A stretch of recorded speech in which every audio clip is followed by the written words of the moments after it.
আসসালামু আলাইকুম, welcome back to my channel.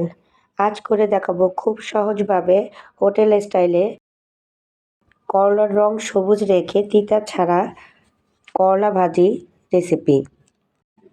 এভাবে ঝরঝরে করলা ভাজি খুব সহজেই ব্যাচেলর, প্রবাসী এবং নতুন গৃহিণীরা করতে পারবে এবং যে কেউ এই করলা ভাজিটি খুব মজা করে খেয়ে নেবে ইনশাআল্লাহ। প্রথমে আমি এখানে ৩০০ গ্রাম করলা নিয়েছি। করলাগুলোকে প্রথমে আমি ধুয়ে নিব, কাটার পরে ধুবো না। প্রথমে ভালো করে ৩ বার ধুয়ে নিব। এভাবে করলাগুলোকে আগে ধুয়ে নিতে হবে। করলা কাটার পরে ধুলে করলাগুলো সুন্দর ঝরঝরে হবে না, লেগে যাবে বা ভেঙে যাবে। করলাগুলোকে আগে ধুয়ে নিতে হবে। করলা কাটার পরে ধুলে একটু তিতার পরিমাণটা বেশি লাগবে এবং ঝরঝরেও হবে না। তাই আমি ভালো করে ৩ বার করলাগুলোকে ধুয়ে নিচ্ছি। করলাগুলোকে ধোয়া হয়ে গিয়েছে। করলাগুলোকে পাতলা করে কেটে নিয়েছি। করলা যেহেতু কাটতে পারে সবাই, তার জন্য এই অংশটা আমি দেখাইনি। করলাগুলো কাটার পরে বিচিগুলো সুন্দরভাবে ফেলে দিয়েছি। তবে কাটার পরে এই করলাগুলো আর ধোয়ার কোনো প্রয়োজন হবে না, যেহেতু আমি আগেই ধুয়ে নিয়েছি। আবার অনেকে বলতে পারেন কাটার পরে না ধুলে তিতা লাগবে কিনা। আপনাদেরকে আমি গ্যারান্টি দিতে পারি, কাটার পরে আর ধোয়ার দরকার নেই। এতে করে বেশি তিতা লাগবে না। শুধু টিপসগুলো ফলো করে আপনারা এই ভাজিটি করে নিলেই চলবে। প্রথমে একটি কড়াইয়ের মধ্যে দিয়ে দিয়েছি ৩ টেবিল চামচ তেল। তেল দিয়ে দিয়েছি হাফ কাপ পেঁয়াজ কুচি। সবসময় করলা ভাজি যদি আলু দিয়ে ভাজি না করেন, সেক্ষেত্রে পেঁয়াজের পরিমাণটা একটু বেশি করে দিতে হয়। এতে করে করলার তিতার পরিমাণটা কম লাগে এবং করলার স্বাদও বেড়ে যায় অনেক গুণ।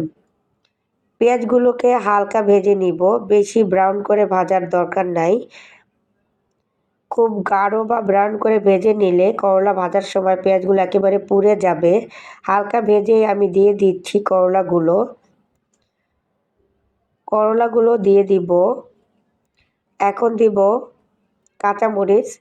যে যেমনটা ঝাল খেতে চান তেমনি দিলেই চলবে। আমি এখানে ৬ থেকে ৭টি কাঁচামরিচ দিয়ে দিয়েছি। দিয়ে দিচ্ছি 1/3 চা চামচ হলুদের গুঁড়া এবং হাফ চা চামচ লবণ। এখন নেড়ে দিয়ে সব কিছু মিশিয়ে নিতে হবে। চুলার আঁচ অবশ্যই মিডিয়ামের থেকে একটু হাইয়ে থাকবে।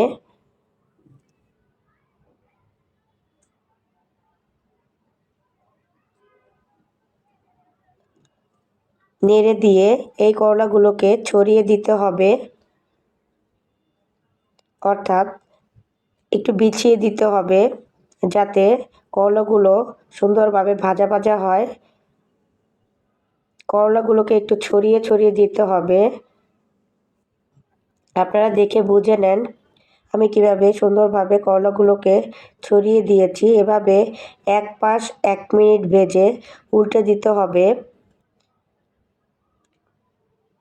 আবারও একটু ছড়িয়ে দিতে হবে, আবারও ১ মিনিট ভেজে নিতে হবে। এভাবে ৪ থেকে ৫ বার ১ মিনিট করে ভেজে নিতে হবে। আমি ৪ বার এভাবে ভেজে নিয়েছি। ৪ মিনিট আবারও একটু ছড়িয়ে দিচ্ছি।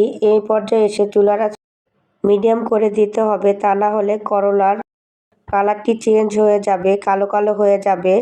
যদি চুলার আঁচ মিডিয়াম করে দেওয়া হয়, করলার যে সবুজ কালারটি আছে সেটি আর নষ্ট হবে না।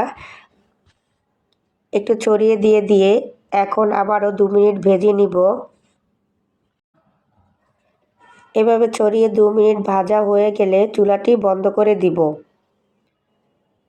এরই সাথে তৈরি হয়ে গেল খুবই সহজে হোটেল স্টাইলে করলা ভাজি। এই করলা ভাজিটি খুব ঝরঝরে এবং তিতার পরিমাণটাও খাওয়ার সময় খুবই কম লাগে। আপনারা বাসায় তৈরি করবেন এবং আমাকে জানাতে পারেন কেমন হয়েছে। রেসিপিটি ভালো লাগলে লাইক দিবেন, কোনো প্রশ্ন থাকলে কমেন্টে জানাবেন এবং সবার মাঝে ছড়িয়ে যেতে শেয়ার করবেন। আমার চ্যানেলটা কারো নতুন এবং আনকমন রেসিপি পেতে মাহাদি মম কিচেন চ্যানেলটি সাবস্ক্রাইব করবেন। সবাইকে আমার সাথে থাকার জন্য অসংখ্য ধন্যবাদ জানাচ্ছি।